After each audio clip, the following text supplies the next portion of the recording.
Hi guys, karon kinate abrian nakatugan ni sa bag ni Kyle sa iyahang crooks na bag. Kani siya kay glow in the dark ni siya guys. Ay tingala pa ko kay cartoon na ako nakita. Mao ni siya guys, glow in the dark day. Iyahaning name o iyahaning birthday 20. Ug kaning uban ako gipalit kay ng Lakers, logo sa Lakers o kay LeBron James ug iyahang logo nakatong dunk pero dili libre lang nahatag sa kuha guys. Kobe ang nahatag 23. Unya guys, kadali lang. Karon balik ta guys kay wala na malit. Mo ni siya guys kay Kyle. Apo ni siyang itry ha. Ato tag ngit-ngit ko mag-glow jud siya oh. Nag-glow jud siya guys. Awa. Oh legit jud kayo guys. Abi ba na kung kanang dili siya legit no. Tinuod jud dai siya.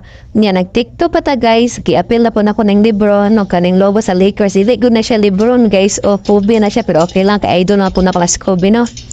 Nag-glow jud siya guys oh, di ba? Kay